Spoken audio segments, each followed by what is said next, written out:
नमस्कार। आज दुईटी बड़ गुरुत्वपूर्ण विषय आम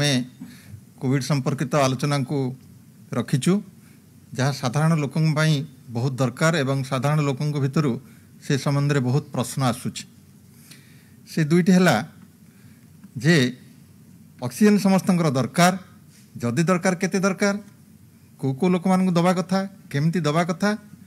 एवं सर्वोपरि ऑक्सीजन व्यवहार न करी साधारण उपाय आमे आम निज चेष्टार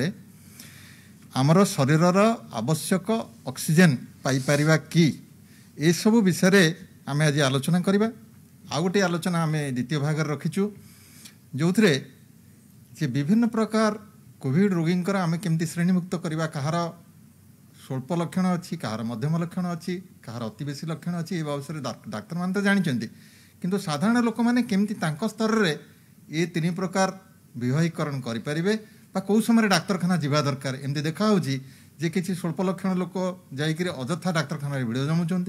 किसी क्षेत्र में एक देखा जे जार जो समय डाक्तरखाना जावा कथा से समय न जाकर टे डेरी हो जाऊँगी जहाँफल तार अवस्था आउ टे जटिल हो पड़ुची। तेणु ये सब विषय लोक मानक ये दुईटी गुरुत्वपूर्ण विषय आज सूचना देवाई आम ये उपस्थित अच्छु। प्रथम भाग आलोचना चक्र में मो सहित उपस्थित अच्छा डाक्तर क्षीरोद कुमार राउत जी कि आमर WHO विश्व स्वास्थ्य संगठन ने बहुत दिन धरी काम कर अभिज्ञता रही। ओडिशा राज्य सरकार अधीन से जॉइंट डायरेक्टर पदवी रही बहुत गुरुत्वपूर्ण काम करते। सबुठ बड़ कथा हूँ बर्तमान Asian institute of public health Bhubaneswar सी डायरेक्टर कम रजिस्ट्रार अच्छा गोटे गुरुत्वपूर्ण पदवी रे जी जड़े छाती रोग विशेषज्ञ ता सहित जनस्वास्थ्य गभीर ज्ञान रही। ये दुईटा जाक जो मिश्रण होती तेणु आम बहुत सुंदर जिनस आशा करवा। बर्तमान आम जी आलोचना चक्र को स्वागत करुच्ची डॉक्टर के राउत को। सर नमस्कार। नमस्कार सर। आपण प्रथम प्रश्न आज रोचे जे आजिकल कोविड रोगी ऑक्सीजन अभाव कथा बहुत चर्चा हो किंतु गला वर्ष आम एमती देखी नथिले। ए वर्ष कौन प्रकृत में ऑक्सीजन आवश्यकता बेसी बढ़ी जाइए ना आउ किसी घटना घटी ए बाबद टिके आमर लोक मान सन्देह दूर करेंगे ना। ये जो सेकेंड वेव आसी आमे जो डबल म्यूटेंट ट्रिपल म्यूटेंट और भिन्न भिन्न टाइप स्ट्रेन वायरस हिसाब से ये आसी ये जल्दी रेप्लिकेट करुच्ची जल्दी म्यूटेट करुच्ची जल्दी मल्टीप्लाई करुच्ची एंड जल्दी इन्फेक्ट करुच्ची। यही केते गुडे कारण रे से जेतेबेले आसिक आमर नाकवाटे दे तंटी वाट दे छाती की जाउची से आक्रमण भी तार जल्दी जाउची कहीं आम बॉडी रे जो डिफेन्स थिला वैक्सीन नहीं कि हो रोग नहीं कि हो किंबा आमे जहाँ किछि किछि आमे हर्ड इम्यूनिटी रे पाइथिलु से ताको साइड करके ताको बाईपास करी माड़ी जाउची। तेणु आग जो फुसफुस को से जाउची फुसफुस रे आमर जो डिफेन्स सिस्टम अच्छी ताको जी आम ताको अटकेवा कथा AC2 रिसेप्टर ता संगे आमर जेते गुडे इम्यूनोलॉजी रे जेते गुडे अस्त्र शस्त्र अच्छी ताको से भेदी संगे संगे लंग्स रे से एमिति किछि इनफिल्ट्रेशन रस आउ जलीय अंश काढ़ुची एवं ता भितरे जेतिकी सेल मरुचंदी से किछि किछि एरिया को नष्ट करुची। नष्ट करदा फल रे खाली फुसफुस रे नो ता कभर तळे भी रहूची चारियाडे घेरी जाउची ऑक्सीजनटा कमी जाउची एवं सेटा शीघ्र शीघ्र संक्रमित ही बेसी एरिया को नहीं करी से आमर ऑक्सीजन अभावटा को बढ़ाई दउची। तबे गोटे कथा सर कहंदु एठी जे आम जिते रोगी आम पाक कोविड रोगी आसुंच समस्त कौन ऑक्सीजन एमती दबा दरकार निहाती नाई। आपणकर तो 85% लोक जापर ना देहरे रोग केतल आसी चलीगला से जो 15% लोक रोचंदी ताधर भी एमती 10% लोक अच्छा सामान्य ज्वर टिके काश दरकार पड़ूनी बॉडी रे इम्यूनिटी ताको अटकई पारुची एवं सेठी दरकार पड़ोनी। जो माने साधारण रु मध्यम धरण को गले सेठी भी दरकार पड़ी न पारे किंतु मध्यम धरण रु जेतेबेले से आउ टिके घनिष्ठ धर को जाउचंदी सेही समय सेतिके लोकन को ऑक्सीजन रो अभावता देखा दउची। अच्छा आजिकल आउ गोटे कथा सर चर्चा भारी जोर चलती ऑक्सीजन सैचुरेशन समस्त मापुंट गोटे गोटे पल्स ऑक्सीमीटर किणिक पाखे रखुंट मापुंट ये सब आवश्यकता तो रही आम एड़े दी पारे तेबे ये जो ऑक्सीजन सैचुरेशन कहले कौन आम से बुझा साधारण लोकटे कौन बुझ आम देहरे जो आमर जो हिमोग्लोबिन अच्छी आम मानव देहरे से हिमोग्लोबिन दी प्रकार थाए गोटे सैचुरेटेड गोटे अनसैचुरेटेड आम टोटाल हिमोग्लोबिन ऑक्सीजन केते सैचुरेशन करि पारुची सेटाको सैचुरेशन कह जाए। जनरली साधारण मनुष्य भाव में 95 रु 100 भितर सेटा रहिबा कथा जेतेबेले 94 तळुको खसिला आमे जानिबा एठी ऑक्सीजन चैलेंजिंग हेलानी ताको अभाव देखा दउछि तामाने ये आमे बुझिबा जे रक्त रे हमर जो हिमोग्लोबिन कणिका अछि जे कि ऑक्सीजन वहन करे तार ता भितरे ऑक्सीजन 95 रु 100 शतकड़ा पर्यंत मिसिक रहा कथा जदि से 95 बा 94 तलुक खसी आसी आमे जानिबा जे तार ऑक्सीजन परिमाण कमी जाउची रक्त रे एवं तार आवश्यक बोली ए कथा बुझिबा आमे अच्छा ताले सर जने रोगी ऑक्सीजन दरकार करछि बोली जने साधारण कोविड रोगी रहिछि तार ऑक्सीजन दरकार होछि बोली आमे साधारण भाबे केमि जानिया सेटा प्रथमे से रोगी की जना पड़िबो जे तार ऑक्सीजन ताकू दरकार पड़ुची कारण जी कोरोना रे संक्रमित होइछि धीरे धीरे धीरे धीरे जी ऑक्सीजन दरकार पड़िया को जहाँ को जाउची से धीरे धीरे जानी पारुथुबो तार अवस्था धीरे धीरे खराब आड़ को जाउची से निजे फील करिवो ताकू निश्वास गोटे थर पूरा नहीं करी छाड़ीबार जो साइकिलटा से देखिबो तार छिड़ी जाउची से कंप्लीट करि पारनी तापर जेतोले निश्वास नउची ताकू लागिबो जे ता छातीटा भारी हेई जाउची निश्वासटा पसुनी से जानी पारिबो अल्प निश्वास जाउची पूरा बाहरी पारनी सेथिरे ताकू जना पड़िबो तापर से सेटाकू मेकअप करिवाकू से मनकु मन तार निश्वासर रेट बढ़ी चलिबो हाराहारी आमे देखू 30 ऊपर को चली गला माने आमे जानिबो जे तार रेस्पिरेटरी रेटटा बढ़िला एवं से देखि पारिबो जदी आउ टिके बेसी समय लास्ट कला देहरे किछि रंग परिवर्तन से देखिपारे जोटा कि ऑक्सीजन अभाव रंगटा ताकू चेतई थाए यही सब कंडीशन से जानी पारिबो जे मते कष्ट हेलानी निश्वास प्रश्वास प्रणाली रे मते ऑक्सीजन दरकार अच्छा जहार सर एमती अणनिश्वास लगिथो तार कथा कहबारे कष्ट हवा बा पूरा एमती कथा से कहि परिबनी एमती किछि लक्षण आसीबार अछि सर कि आसीबो जेतेबेले आपण पूरा ऑक्सीजन टा नेलेनी आपण ऑक्सीजन टा सैचुरेशन कमी गला जेतेबेले सैचुरेशन कमी गला अन्यान्य पैरामीटर्स ता संगे अफेक्ट कला होल बॉडी रो सब सेल को ऑक्सीजन दरकार एवं आमर गोटे दिन में जेतिके आमर सेल अच्छी देहरे गोटे बिलियन सेल हाराहारी गोटे एक रे 9टा शून्य सेल आमर रिप्लेस हुंती से सबू रिप्लेसमेंट सेल ऑक्सीजन दरकार तेणु बॉडीर मुंडरू चूल जाए सबुठी ऑक्सीजन दरकार जो ऑक्सीजन अभाव है सबू सेल विल गिव अप हुए जहाँफल आप देखिए डिफेन्स सिस्टम एनर्जी सबू सिस्टम अफेक्टेड हुए ऑक्सीजन नथिले ऑक्सीजन को लेकर नाइट्रोजन हाइड्रोजन काम करे ऑक्सीजन को लेकर हाइड्रोजन कार्बन कार्बोहाइड्रेट करे एगुड़ाक सब देहपाई दरकार एवं जितेबाला यार अभाव हुए पूरा देहरे सबु क्षेत्र में अभावटा आम देखिपारू। अच्छा सर जो पल्स ऑक्सीमीटर लोक मैंने साधारण घरे यूज कर को तार व्यवहार करिवार किसी सठिक प्रणाली सेमती अच्छी ना नहीं जमती नहीं सेमती करले अच्छी आज्ञा आमर जो ऑक्सीमीटर टी आम यूज करूँ हाराहारी तादरे 3टा जिनस देखू सैचुरेशन देखू परफ्यूजन इंडेक्स देखू आउ आमे जो पल्स रेटटा देखू आउ केते गुडे जगार भी रेस्पिरेटरी रेट्र भी सुविधा अच्छी किंतु आमर यही 3टा बेसिकली परिलक्षित हुए। अच्छा एथिरे जो आमे ताकू यूज करिबा सबुठू जो आंगुठी रे मैक्सिमम परफ्यूजन हुए आमे सेटा को यूज करिबा सेटा हला राइट मिडिल फिंगर तापरे राइट थंब राइट फिंगर रे मैक्सिमम परफ्यूजन हुए जोटा कि पल्साटाइल ब्लड टाको परफेक्टली रिफ्लेक्ट करे तेणु राइट मिडिल फिंगर तापरे राइट थंब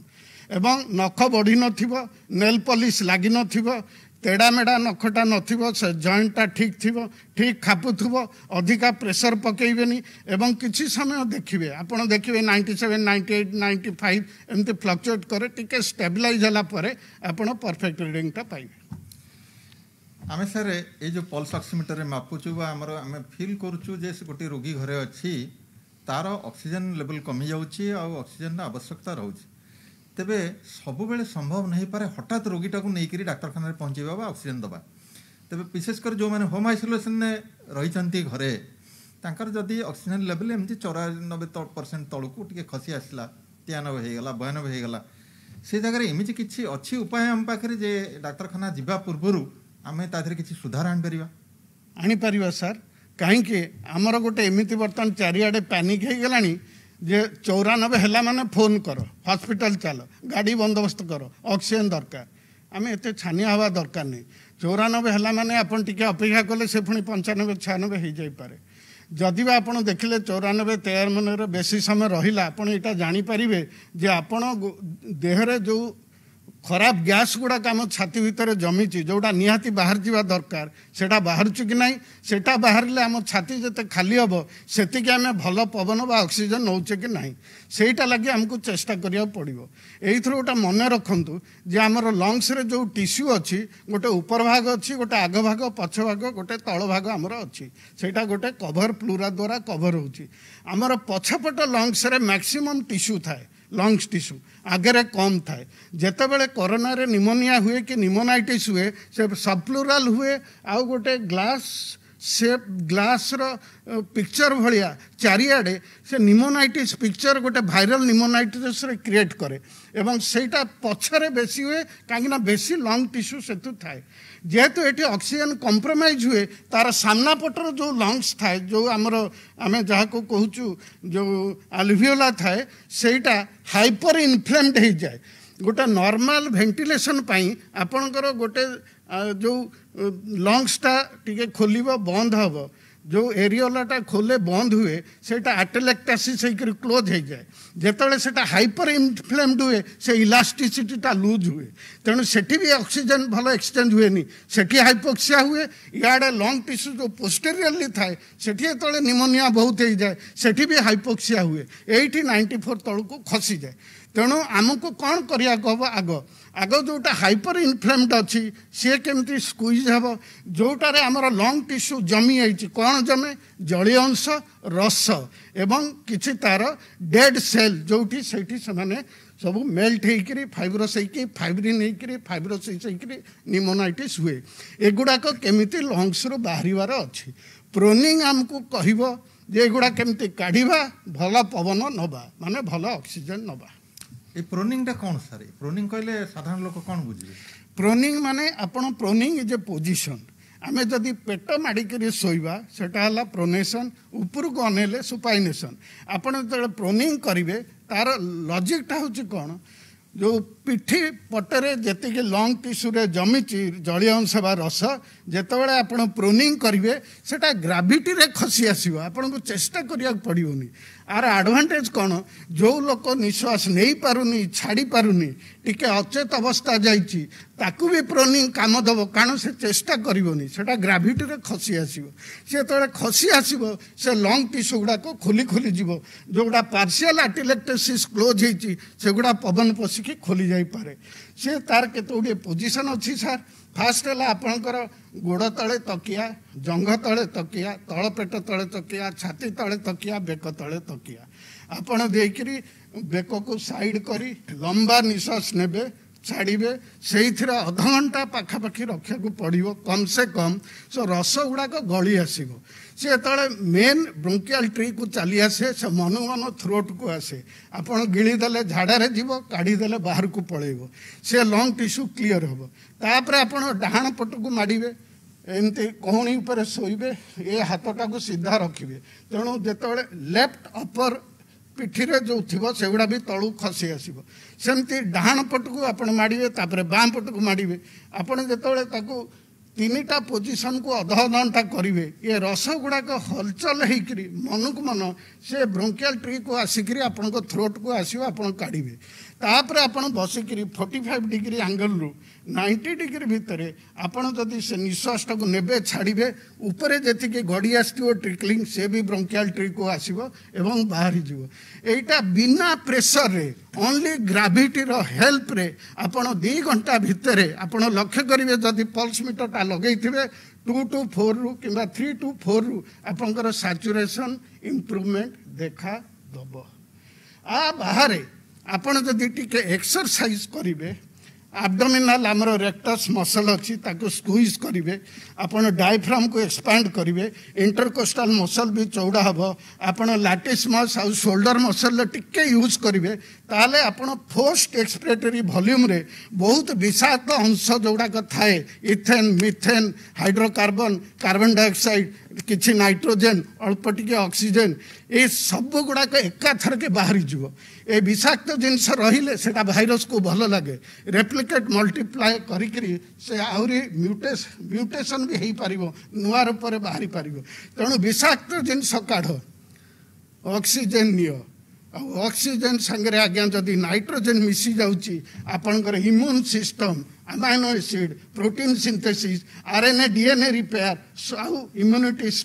जेते कंपोनेंट्स अच्छी सब गुड़ाक प्रोटीन से आपन को सुरक्षा दब तबे मोटामोटी या बुझिले मु आउ टिके सरल कर दउची जे आमे हमर शरीर को मुह माड़ी सुआइबा एटा को कहा जाउची मोटामोटी इंग्रजी रे प्रूनिंग बोली मुह माड़ी पा पेट माड़ी सोइबा को तादरे लाभ होची कौन ना आमर बेसी भाग लंग्स टिश्यू बा आमर फुसफुसर बेसी जीवकोशिका पछ भागरे रही मुह माड़ी शोले दीटा घटना होची से कोशिका गुड़िक बा आमर जो वायु थली रही सेटा खोलिबारे साहाय्य करुची बेसी सहजरे द्वितीय कथा है जदि किसी जलीय अंश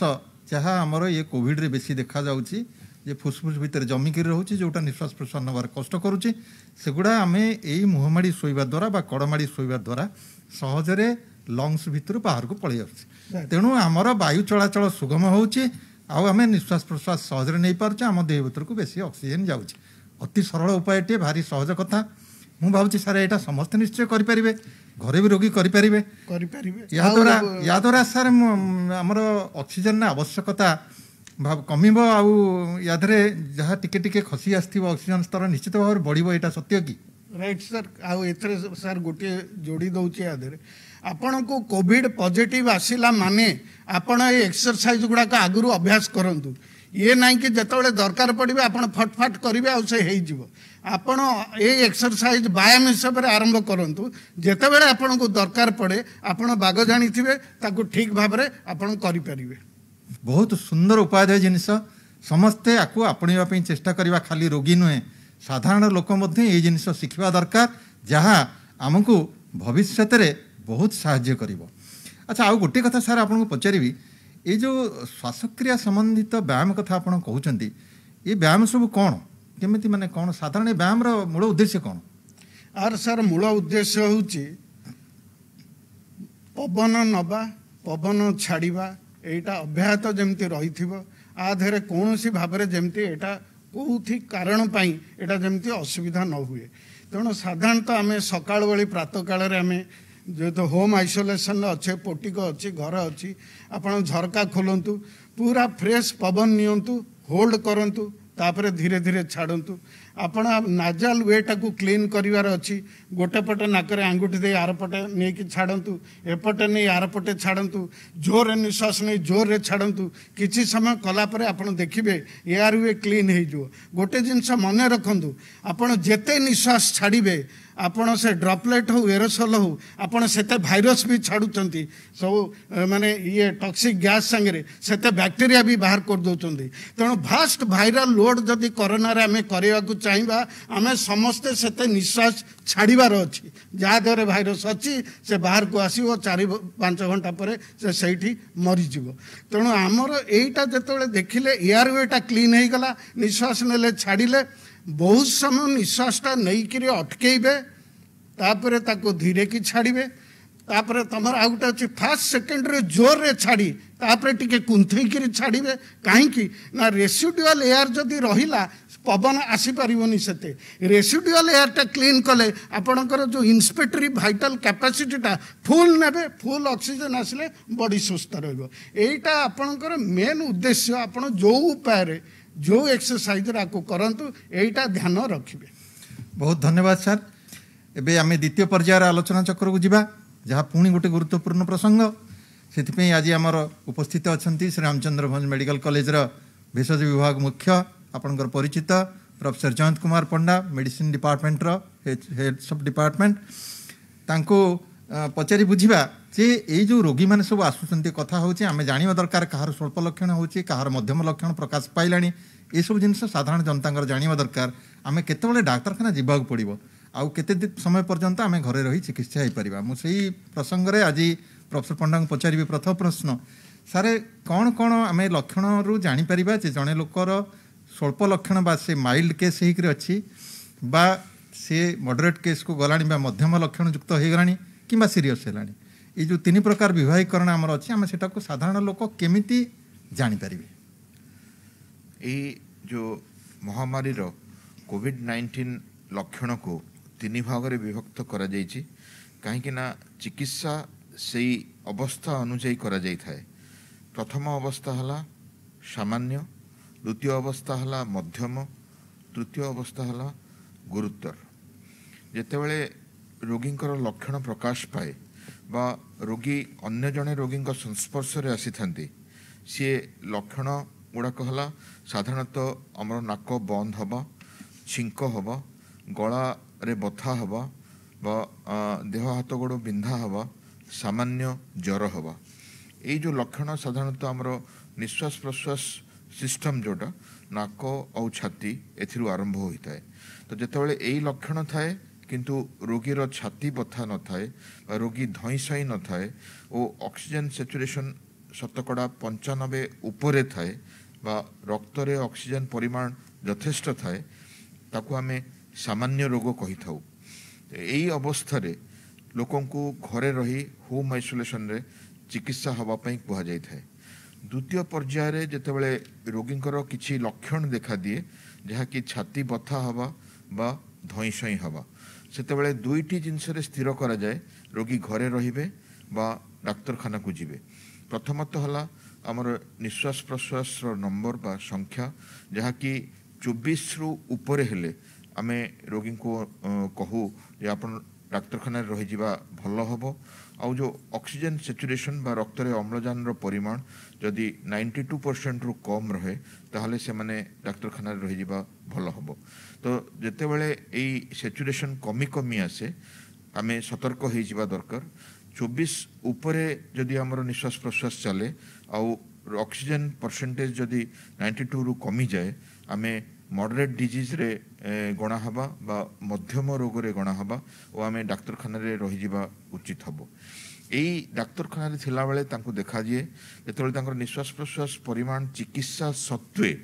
बढ़िबार लगे और 30 रु ऊपर जाए और ऑक्सीजन सैचुरेशन 90% तलकू आसे बा 90% तलकू आसे तांको आमे गुरुतर रोगी कही थाउ और तांको हमर आईसीयू एनआईवी बा वेंटिलेटर रो आवश्यकता होता है जो मानकू आमे एचडीयू बा आईसीयू को शिफ्ट करी निश्वास प्रश्वास सपोर्ट दे थाउ। तो मध्यम और गुरुतर रोगींकर दायित्व डाक्तर मानकर किंतु सामान्य लक्षण थिले बा लक्षणहीन थिले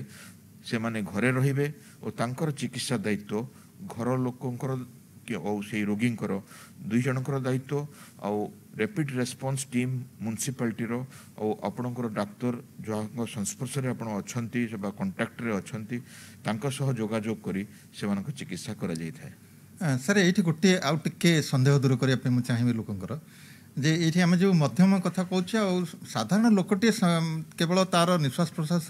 बेग को से गणना करें आप जो कहले जे मध्यम स्तर को गला 24 प्रति मिनिट रे 24 थर से अधिक जदि निश्वास नाला तेज आम सन्देह करवा जे से मध्यम अवस्था को जाऊँगी आ डाक्तर सहित परामर्श करवा। जितेबाला गुरुतर अवस्था थी तार निश्वास प्रश्वास बेग से 30 थर रु अधिक हम बोली आमर कहते पूर्ववर्ती वक्ता ये जो 30 थर रु अधिक है बेलू आपड़ जहाँ कहले जे शतकड़ा 90 भागरू कम हो जाइथिबो तार ऑक्सीजन सैचुरेशन ये दुईटा भितर संपर्क कौन प्रकृति से सब बेले से संपर्क रखा हुए तो जेते ये दुईटी भितर जदि जेकोसी प्रथमे देखा दिए धरतु आपन निश्वास प्रश्वास नंबर 30 रु टपी जाए बा ऑक्सीजन सैचुरेशन 90 रु खसी जाए तो से जगार आम गुरुतर रोगीर आख्या दे पार सब दुईटी एकाथरे न हो पारे किंतु ए दुईटी भितर जेकोसी गोटाए रहिले भी मध्य आमे आख्या दे पार। अच्छा ठीक अच्छे। अच्छा बर्तमान आम जा जे चिकित्सा संपर्क में कहीं लोक चिकित्सा पाई सब व्याकुल विभिन्न प्रकार औषध जाकर मन इच्छा बाहर किणिक बजार रू खाईदेवाई व्यस्त आमर जेहेतु जदिव RRT रही बा टेलीमेडिसिन माध्यम हो 104 टोल फ्री नंबर माध्यम हो डाक्तर परामर्श पाइबार सुविधा रही तेज कौन कौन प्रकृति में जो तीन भाग आप कले से तीन भाग रोगी मानक केमती कौन चिकित्सा प्रकृति में ବୈଜ୍ଞାନିକ ପଦ୍ଧତିରେ ଦେବା କଥା ନିୟମ ଅନୁଯାୟୀ ସେ ବିଷୟରେ ଟିକେ ଆମର ଲୋକମାନଙ୍କୁ କହିବା। ପ୍ରଥମ ଅବସ୍ଥା ଯାହା ସାମାନ୍ୟ ଅବସ୍ଥା ତାହା ଘରେ ଚିକିତ୍ସା କରାଯାଇଥାଏ। ଆପଣ ସମସ୍ତେ ଜାଣିଛନ୍ତି ଆମେ ଗୃହ ଏକାନ୍ତବାସରେ ସେଇ ରୋଗୀଙ୍କୁ ରଖିଥାଉ। ତ ଘରେ ଯେଉଁ ସବୁ ସତର୍କତା ଅବଲମ୍ବନ କରିବା କଥା, ଡ୍ରପଲେଟ୍ ଇନଫେକ୍ସନ୍ ପାଇଁ ମାସ୍କ, ଗ୍ଲୋଭ୍ସ, ଆଉ ଯେଉଁମାନେ ଖାଇବାକୁ ଦେବେ କପଡ଼ା ସଫା କରିବେ ସେମାନଙ୍କୁ ଟ୍ରାନ୍ସମିଟ୍ ନ କରିବା ପାଇଁ ତାହା ନିଶ୍ଚିତ ଭାବରେ ପାଳନ କରିବେ। ସେ ତାଙ୍କ ପାଇଁ ନିଜ ଘର ଓ ବାଥରୁମ୍ ସେପାରେଟ୍ ରହିବ ଓ ତା ସହ ଔଷଧ ପାଇଁ ଆମର ବେଶୀ ଔଷଧ ଖାଇବାର କୌଣସି ଆବଶ୍ୟକତା ନାହିଁ। ଆପଣ ଜାଣିଛନ୍ତି ଏହା ଗୋଟେ ଭୂତାଣୁ ଜନିତ ରୋଗ। ତ ସାମାନ୍ୟ ଔଷଧ ଯେଉଁଥିରେ କି ପ୍ରଥମ ଔଷଧ ଆସିବ ପାରାସିଟାମୋଲ୍। ପାରାସିଟାମୋଲ୍ ଆମେ ଏଥିପାଇଁ କହିଥାଉ ଯେ ରୋଗୀଙ୍କର ଗୋଡ଼ ହାତ ବଥା ହୁଏ ଓ ସାମାନ୍ୟ ଜ୍ୱର ଅନେସ୍ପତ 100 ରହିପାରେ। ତ ସେଇ ଜାଗାରେ ପାରାସିଟାମୋଲ୍ ବଟିକା 650 ପାୱାରର ଦିନକୁ 2ଟି 3ଟି ଏପରିକି 4ଟି ମଧ୍ୟ ଖାଇପାରିବେ ଓ ତାପରେ ମଧ୍ୟ ଯଦି ଜ୍ୱର ନ କମେ ଆମେ ନେପ୍ରୋକ୍ସେନ୍ ବଟିକା 250ର ଦିନରେ 2ଟି ସେଥିରେ ମିଶାଇ ପାରିବା। ଦ୍ୱିତୀୟ ଔଷଧ ହିସାବରେ ଆମର ହୋମ୍ ଆଇସୋଲେସନ୍ରେ ହୁଏତ ଆମେ ଆଇଭରମ୍ୟାକ୍ଟିନ୍ର ବ୍ୟବହାର କରିପାରିବା, ଯେଉଁଟାକି 200 ମାଇକ୍ରୋଗ୍ରାମ ଆମର ଓଜନ କେଜି ଅନୁଯାୟୀ କାଲକୁଲେଟ୍ କରାହୋଇଥାଏ। ବଡ଼ମାନଙ୍କୁ 12 ମିଲିଗ୍ରାମ ଆଉ ଛୋଟମାନଙ୍କୁ 6 ମିଲିଗ୍ରାମ ଦିଆଯାଇଥାଏ ଓ ତା'ର ପରିମାଣ ଆମେ 3 ଦିନରୁ 5 ଦିନ ସେଇ ଔଷଧଟି ବ୍ୟବହାର କରୁ। ଆଉ ଯଦି ଗର୍ଭବତୀ ଥାନ୍ତି ବା ସ୍ତନ୍ୟପାନ କରୁଥାନ୍ତି ସେଇ ଔଷଧ ମଧ୍ୟ ଦିଆଯାଏ ନାହିଁ। ତ ଏଇ ଆଇଭରମ୍ୟାକ୍ଟିନ୍ ଓ ପାରାସିଟାମୋଲ୍କୁ ଛାଡ଼ିଦେଲେ ଆଉ ବିଶେଷ ଔଷଧର ଆବଶ୍ୟକତା ନଥାଏ। ତା ଛଡ଼ା ଆପଣ ଭିଟାମିନ୍ ଔଷଧ ଖାଇପାରିବେ, ଜିଙ୍କ ହେଉ, ଭିଟାମିନ୍ ଡି ହେଉ, ଭିଟାମିନ୍ ସି ହେଉ, ତାର କିଛି ଆବଶ୍ୟକତା ନାହିଁ ବା ମନା ନାହିଁ। କିନ୍ତୁ ଅଯଥାରେ ଅନେକ ଆଣ୍ଟିବାୟୋଟିକ୍ ଖାଇବା ବା ଦେଖାଯାଉଛି ଲୋକମାନେ ଏପରିକି ଆଣ୍ଟିଭାଇରାଲ ବି ରୁଟିନଲି ଖାଉଛନ୍ତି, ତାର କିଛି ଆବଶ୍ୟକତା ନଥାଏ। ମୁଁ ଏଠି ଗୋଟାଏ କଥା କହିବି, ସାମାନ୍ୟ ଅବସ୍ଥାରେ ଯେଉଁ ଫ୍ୟାଭିପିରାଭିର ବଟିକା କଥା ଆମେ ଆଗରୁ ମଧ୍ୟ କହିଛେ, ଗତ ବର୍ଷ ମଧ୍ୟ କହିଛେ ଯେ ଯେଉଁମାନେ ଲକ୍ଷଣଯୁକ୍ତ ଅଛନ୍ତି, ଯେଉଁମାନଙ୍କର ଜ୍ୱର ବା କାଶ ବଢ଼ିବାରେ ଲାଗିଛି ଓ ସନ୍ଦେହ କରାଯାଉଛି ଯେ ଯେଉଁମାନଙ୍କର ଭାଇରାଲ ଲୋଡ୍ ବେଶୀ ଅଛି ବା ବେଶୀ ସଂଖ୍ୟାରେ ଭୂତାଣୁ ତାଙ୍କ ଦେହରେ ଅଛି, ତାର ଡିସିଜନ୍ କେବଳ ଡାକ୍ତର ନେଇଥାନ୍ତି ବା ରେପିଡ୍ ରେସ୍ପନ୍ସ ଟିମ୍ ନେଇଥାଏ ଯେ ସେମାନଙ୍କୁ ଆମେ ଫେଭିପିରାଭିର ଦେବା। ମ୍ୟୁନିସିପାଲିଟି ତରଫରୁ ମଧ୍ୟ ଏହି ଔଷଧ ଦିଆଯାଇଥାଏ। ତ ଯେଉଁମାନଙ୍କର କିଡ଼ନୀ ପ୍ରୋବ୍ଲେମ୍ ନଥାଏ ବା ଯେଉଁମାନଙ୍କର ଲିଭର ପ୍ରୋବ୍ଲେମ୍ ନଥାଏ ସେମାନେ ଏହି ଔଷଧ ନେଇପାରିବେ ଓ ତାକୁ ଠିକ୍ ଡୋଜ୍ରେ, ଯେମିତିକି 1800 ପ୍ରଥମ ଦିନ, 800 5 ଦିନରୁ 6 ଦିନ ଦିଆଯାଇଥାଏ, ତାକୁ ସଠିକ୍ ଭାବରେ ଖାଇବା ଦରକାର। ତ ସଠିକ୍ ବ୍ୟକ୍ତି ସଠିକ୍ ଡୋଜ୍ରେ ସଠିକ୍ ଡ୍ୟୁରେସନ୍ ପାଇଁ ଖାଇବା ଦରକାର ଓ କାହାକୁ ଦିଆଯିବ ନାହିଁ ତାହା ମଧ୍ୟ ଆମେ ଜାଣିବା ଦରକାର। ଆମେ ନିଜେ ନିଜେ ଯଦି ମାର୍କେଟରୁ ଫେଭିପିରାଭିର ନେଇ ଖାଇବା ହୁଏତ ଆମର ବେଶୀ କ୍ଷତି ହେବ, କମ୍ ଲାଭ ହେବ। ତା ଛଡ଼ା ଗୋଟେ ଜିନିଷ ରହିଲା ଷ୍ଟିରଏଡ୍ ବଟିକା। ଆମେ ଦେଖୁଛୁ ଲୋକ ବିଭିନ୍ନ ପ୍ରକାର ଷ୍ଟିରଏଡ୍, ଡେକ୍ସାମେଥାସୋନ୍ ହେଉ, ପ୍ରେଡନିସୋଲୋନ୍ ହେଉ, ମିଥାଇଲ୍ ପ୍ରେଡନିସୋଲୋନ୍ ହେଉ ମାର୍କେଟରୁ ନେଇ ଖାଉଛନ୍ତି ଓ ସାମାନ୍ୟ ବା ଲକ୍ଷଣହୀନ ବ୍ୟକ୍ତି ମଧ୍ୟ ଷ୍ଟିରଏଡ୍ ଖାଉଛନ୍ତି। ଏଇ ହୋମ୍ ଆଇସୋଲେସନ୍ରେ ଷ୍ଟିରଏଡ୍ର ରୋଲ୍ ହେଲା, ଯଦି ଲୋକଙ୍କର ଜ୍ୱର 7 ଦିନ ପରେ କଣ୍ଟିନ୍ୟୁ ହେଲା ବା କାଶ ବଢ଼ି ଚାଲିଲା, ଦେହ ହାତ ଗୋଡ଼ ଛେଚିକୁଟି ହେଲା, ତାହେଲେ ଆମେ ସନ୍ଦେହ କରିବା ଯେ ତାଙ୍କ ଭାଇରାଲ ଲୋଡ୍ ବେଶୀ ଥାଇପାରେ। ସେଇ ଜାଗାରେ ଆମର ଗୋଟେ ଲୋ ଡୋଜ୍ ଷ୍ଟିରଏଡ୍ ଦିଆଯାଏ ବା ଇମ୍ୟୁନୋ ମଡୁଲେଟରୀ ଡୋଜ୍ ଦିଆଯାଏ। ଆମେ ଇମ୍ୟୁନୋ ସପ୍ରେସନ୍ ଚାହୁଁନା ବା ରୋଗ ପ୍ରତିରୋଧକ ଶକ୍ତିକୁ ସପ୍ରେସ୍ କରୁନା, ତ ମଡୁଲେଟିଂ ଡୋଜ୍ ଦିଆଯାଏ ଯାହାକି ଅତି କମ୍। ଡେକ୍ସାମେଥାସୋନ୍ ଆମେ 0.1 to 0.2 ମିଲିଗ୍ରାମ କେଜି ଦେଇଥାଉ ଆଉ methyl prednisolone 0.5 to 1 milligram per KG ଦେଇଥାଉ। ସେଇ କାଲକୁଲେସନ୍ ଅନୁଯାୟୀ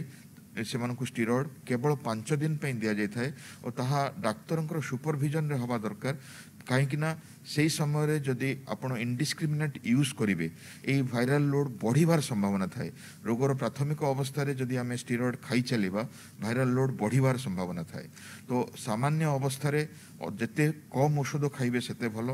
ଦେହ ହାତ ଗୋଡ଼ ବଥା ହେଲେ, ଜ୍ୱର ଆସିଲେ ପାରାସିଟାମୋଲ୍, ଆଇଭରମ୍ୟାକ୍ଟିନ୍ଟି ଖାଇପାରିବେ। ଆଉ ଯଦି ଆବଶ୍ୟକ ହୁଏ ଯା ଜ୍ୱର ବଢ଼େ ବା ବଥାବଥି ରହେ ବା କାଶ ଲାଗି ରହେ ଆମେ ଷ୍ଟିରଏଡ୍ ଦେଇଥାଉ। ଷ୍ଟିରଏଡ୍ର ଇନହେଲେସନାଲ୍ ଫର୍ମ ବ୍ୟୁଡେସୋନାଇଡ୍ କହି ଷ୍ଟିରଏଡ୍ ଅଛି, ଯାହାର କି ଇନହେଲର୍ସ ଆଭେଲେବଲ୍ ଅଛି। ବଟିକା ବା ସିଷ୍ଟମିକ୍ ଷ୍ଟିରଏଡ୍ ଅପେକ୍ଷା ସେଇଟା ପ୍ରିଫର୍ କରାଯାଇଥାଏ, ଯାହା ଆପଣଙ୍କ ଡାକ୍ତର ବା ରେପିଡ୍ ରେସ୍ପନ୍ସ ଟିମ୍ ଆପଣଙ୍କୁ ସଜେଷ୍ଟ କରିବେ। ତ ବଟିକା ନ ଖାଇ ଯଦି ତାର 2 ପଫ୍ ଲେଖା ଆମେ 2 ଥର ନେବା, ତାହା ମଧ୍ୟ ଆମର କାଶ, ଜ୍ୱର ଓ ଛାତି ବଥାକୁ कमे दी थाए। अच्छा सर आ गोटे क्वेश्चन मैं आपको पचारि जे आजिकल लोक भारी व्यस्त हो पड़ुंट आमको से ब्लड थिनर दि जाऊ कि रेमडेसिविर दि जाऊ टोसिलिजुमाब दि जाऊ ये सब बहुत चर्चा भितर रोचे लोक दौड़ मार्केट को किणापी ए संबंध में आप कौन लोक मान उपदेश देवे? सामान्य लक्षण थिबा रोगी को ए सबुर कौन सी आवश्यकता नहीं किंतु जो माने डाक्तरखाना रे एडमिशन होइतांती आमे रूटीनली तांकर सीआरपी करिथाउ और डी डाइमर करिथाउ। सीआरपी रे इन्फ्लामेटरी मार्कर हिसाब रे तांकर रोगर परिमाण जना पड़े और डी डाइमर रे तांकर जो ब्लीडिंग एपिसोड्स बा थ्रोम्बोएम्बोलिक एपिसोड्स जना पड़े। जदि ताहा डिरेंज थाए आमे रोगी को सही अनुसार औषध दे थाउ। औषध 5 प्रकार आपण ऑक्सीजन थेरापी विषय शुणी सारे जो रोगर सेचुरेशन कमी थाए रोगीर सेचुरेशन कमी थाए बा रोगी सामान्य मध्यम स्तर को जाई थाए सेतेबेले ऑक्सीजन सह आमर आउ 4टी चिकित्सार आवश्यकता होता है। प्रथम चिकित्सा है स्टीरॉयड जहाँ आम आलोचना कले आम यही जगार इनहेलेशनल स्टीरॉयड न दे इंजेक्टेबल स्टीरॉयड दे था डेक्सामेथासोन हो बा मिथाइल प्रेडनिसोलोन हो ताकू 0.5 to 1 milligram KG body weight रे दिया जाता है मिथाइल प्रेडनिसोलोन। और ता छड़ा आमर जो एंटीवायरल ड्रग्स जो माने घरे फेविपिराविर खाऊले बा आवश्यकता थिले दिया जाउथला तांकू रेमडेसिविर दिया जाए जदि से माने डाक्तरखाना रे रहंती और तांकर वायरल लोड बेसी थिवार संदेह करा जाए। ताहा एमिति कोनोसी मैजिक औषध नुहे जे प्रत्येक रोगी को लाभ दब। देखा जाउची लोक अति भीतत्रस्त अवस्था एपटे सेपटे दौड़ुचंती इंजेक्शन पई मार्केट रू किणी नहीं डाक्तरखाना बा नर्सिंग होम रे जोगाइबा पई। मने रखंतु यह एमिति औषध नुहे आपनको संपूर्ण भाव में आरोग्य करि परिबो। ता छड़ा आमे इंजेक्टेबल एंटीबायोटिक देई थाउ और जो लो मोलेकुलर हेपारिन बा ब्लड थिनर ताहा दिया जाता है जदि आमर डी डाइमर बेसी रहे बा थ्रोम्बोएम्बोलिक एपिसोड हबार संभावना थाए तो सही जगार आमर इन्वेस्टिगेशन नहीं ताकू दिया जाए और तार मॉनिटरिंग करा जाए थाए। और जो माने सही अवस्था यथेष्ट उन्नति लाभ करंतिनी तांकू एनआईवी वेंटिलेटर द्वारा नॉन इनवेजिव बा इंटुबेट करी इनवेजिव वेंटिलेटर द्वारा चिकित्सा करिवार आवश्यकता होता है। बहुत सुंदर आलोचना कले सर। तेबे मोटामोटी भाव मुझे कहबी जे आमे मन इच्छा औषध खाइबार आवश्यकता नहीं कि विकल हवा दरकार नहीं जहाँ डाक्तर आमको परामर्श देबे ठीक समय से समय आम औषध खाइबा आउ मन रखु जे घरे रही समय विशेष किसी मेडिसिन खाइबार आवश्यकता नहीं गोटे दुईटी साधारण औषध को छाड़देले जेते विवेकवान होकरी आमे ए सब उपदेश को मानिबा सेते शीघ्र भल हो पारिबा आम पर जीवन प्रति विपद सेते कम रहिबो। समस्त को आज धन्यवाद। नमस्कार।